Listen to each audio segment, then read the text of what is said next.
up, porting into mid, stunning Soul Stealer. Soul Stealer nowhere to go. Gonna go down. Plague hiding. T7H at bottom. Plague is hiding. PhB may be able to find him. Nevertheless, the arrow and the oh, did that see him? I don't know. No, it did not. The rocket barely missing Plague on bottom. But what I was going to say is Pharaoh missing his hook, I would assume, is based off of lag, because it's almost an instantaneous hook, and it was not that long of range. So, you know, it's unfortunate that whenever US teams play Euro teams, the best server you can find is a US South.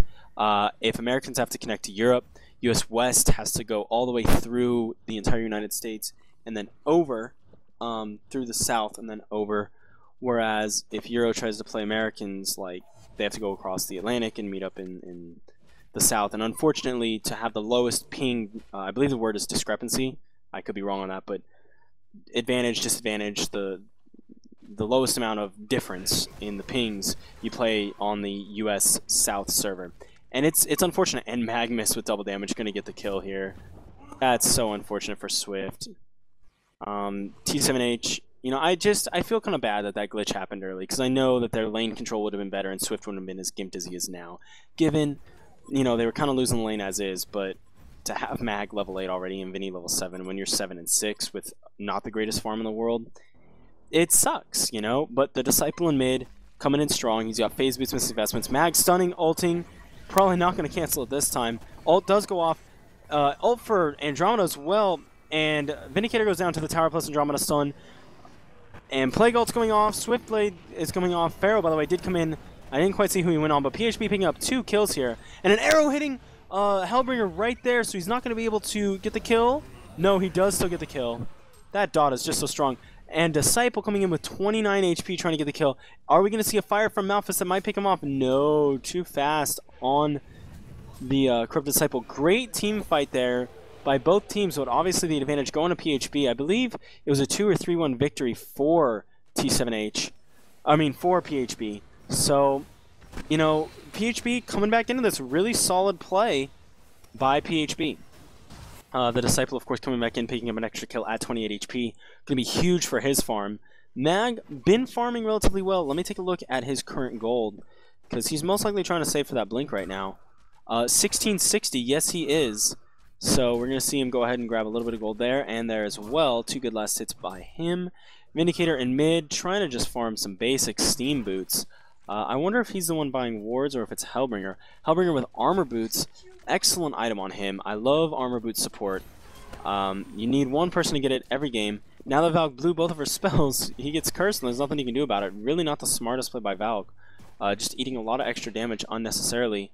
And Plague was going to try and get a nuke off, and if Hellbringer can get the dot, that would have been a kill, but Valk just out of range, even though she is on normal boots. And I believe Hellbringer's on armor, and Plague is also... No, Plague's most likely going to get the Astrolabe.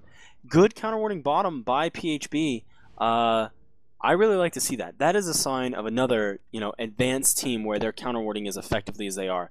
I saw PhB counterwarding last game, I believe, and I saw T7H counterwarding in the game that I watched of them earlier.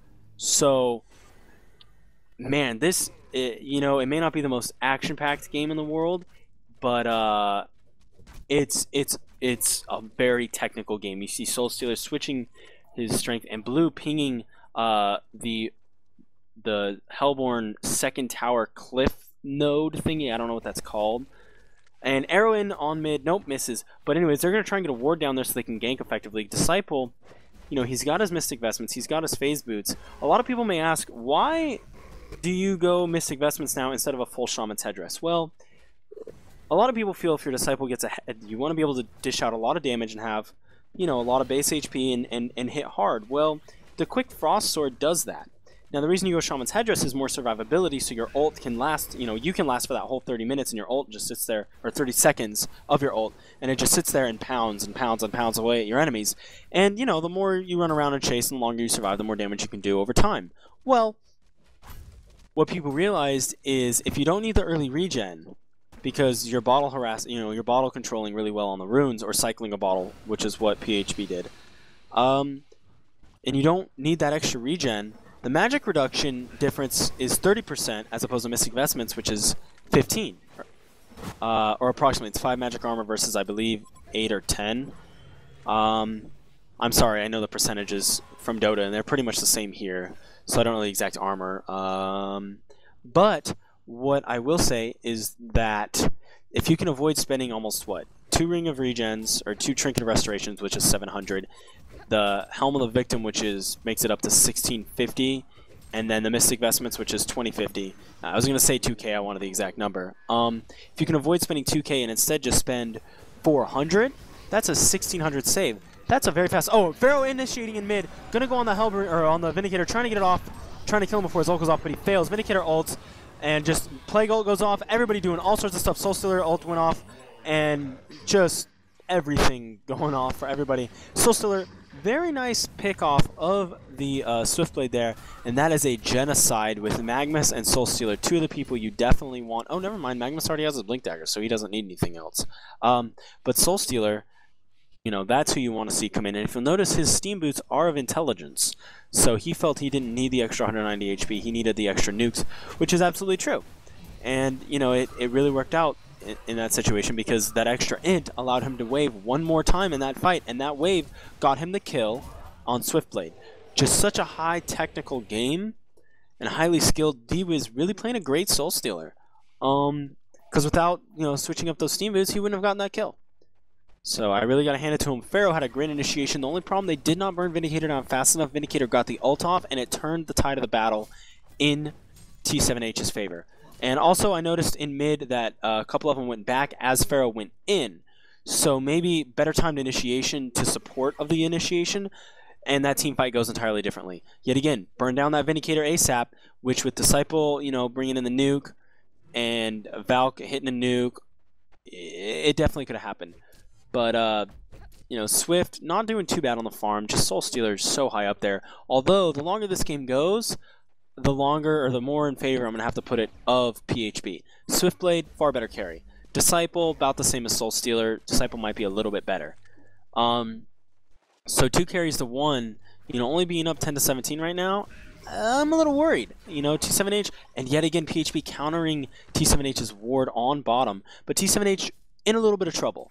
So, I mean, yes, they're ahead, but the question is for how long. Swiftblade gets one good team fight in, one good ult where he gets a hat trick or something, and he's caught up to Soul Stealer, and then you're in some serious trouble. So, T7H needs to take this lead that they have and play perfectly. They cannot make mistakes. They need to focus every team fight to their advantage, and they will win this. If they do not, the combination of Swiftblade and Corrupted Disciple will come in and win this game for them.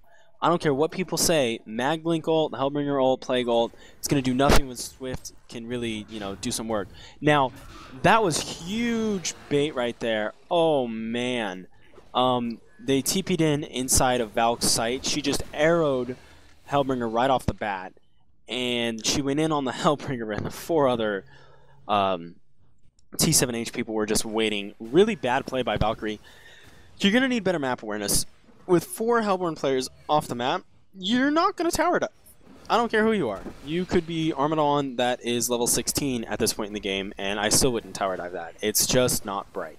And as you see, you got punished for it. T7H, you know, you never really think of a bait play. You think more of a push, and it just kind of plays in. Most teams don't look at a quote-unquote bait.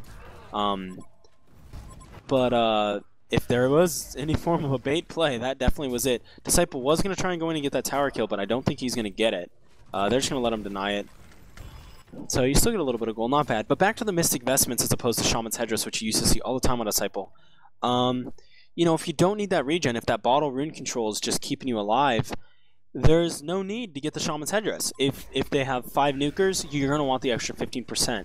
But if you can skimp out on spending an extra 1650 in gold, and instead get a quicker Frost Sword, which will allow you to kite and chase down better and such, and do more damage as well, you know, it's worth it. And you do get a more base HP, so you're going to last longer against physical attacks.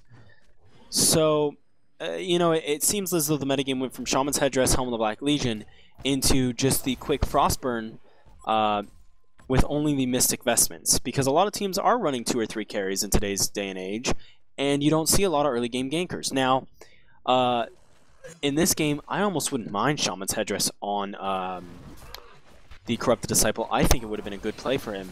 The regen's not going to hurt in your lane, and on top of that,